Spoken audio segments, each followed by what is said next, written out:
이제부터 일본은 적이다. 이 말이 지금 태국에서 터졌습니다. 2025년 12월 태국이 전쟁에 휘말렸습니다. 캄보디아와 국경에서 총성이 울렸고 로켓이 민간 지역을 강타했습니다.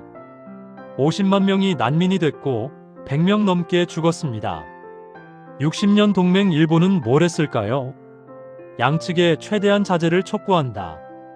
이게 전부였습니다. 그런데 한국은 달랐습니다. 한국은 말을 하지 않았습니다. 대신 전투기를 보냈습니다. 10년 전에 수출한 T-50TH 골든이글. 태국 공군 조종사들이 그 전투기를 몰고 전쟁터로 날아갔습니다. 그리고 성공했습니다. 60년 동맹은 입으로만 동맹이었고 10년 파트너는 하늘에서 증명했습니다.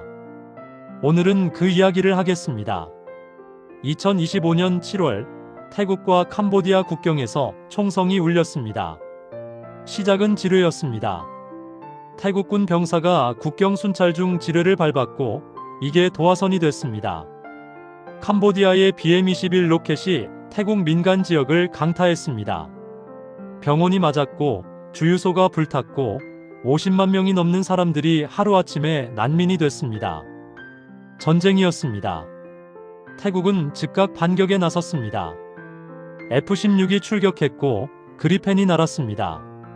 12개 국경 지역에서 동시에 교전이 벌어졌고 태국 공군은 30회 넘게 캄보디아 영토를 폭격했습니다. 사망자 100명 이상. 20일간의 전쟁이었습니다. 이 와중에 세계 각국의 반응이 갈렸습니다.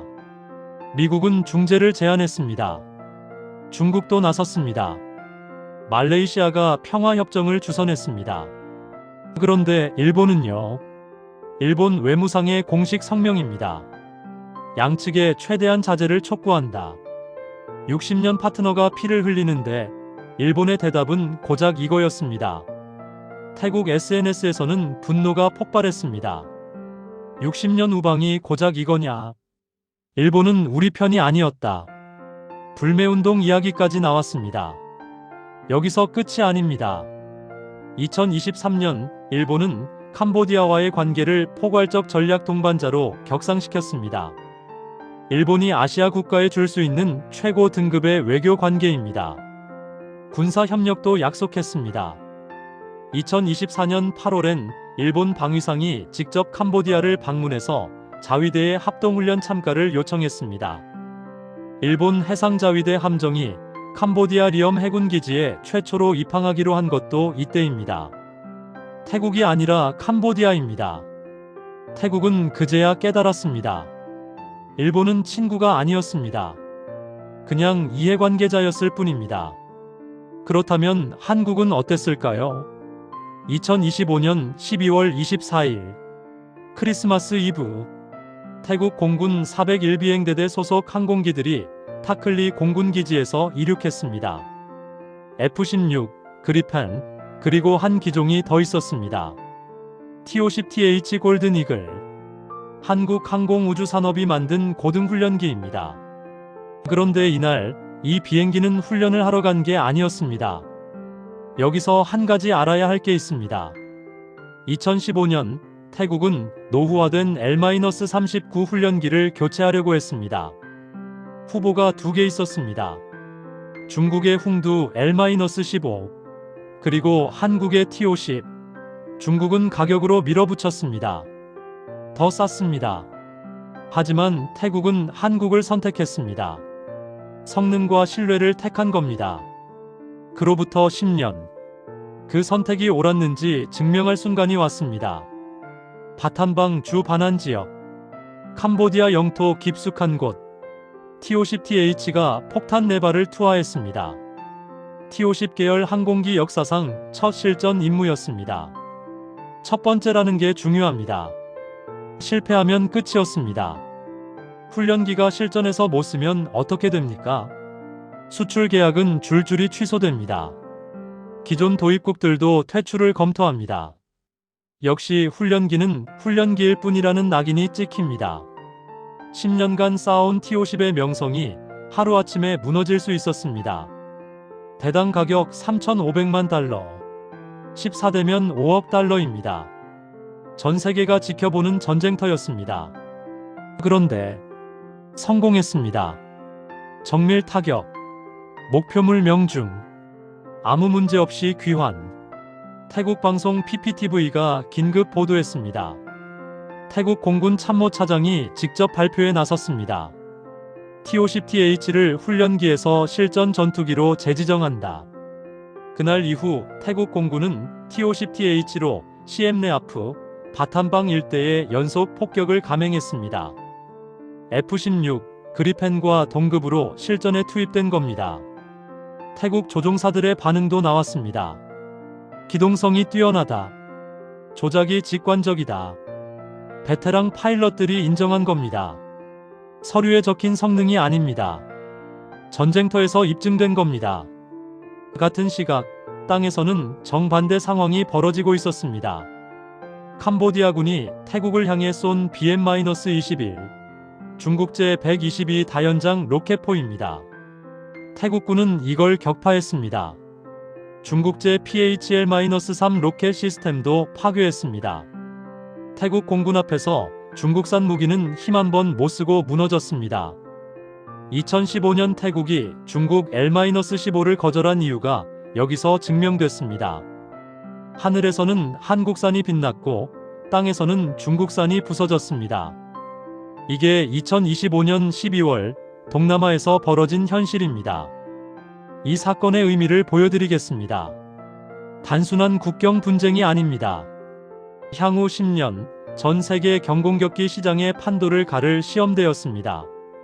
태국의 T-50TH 실전 성공. 전 세계 중소공군들에게 강력한 메시지를 보낸 겁니다. 고가의 4세대, 5세대 전투기 없이도 실전이 가능하다. 반응은 이미 나오고 있습니다. 태국은 2028년까지 추가 도입을 검토 중입니다. 폴란드 48대, 말레이시아 18대, 필리핀 12대 추가, T-50 계열 누적 수출 200대 이상, 금액으로 6조 원이 넘습니다. 한국 방산 수출의 효자 종목입니다.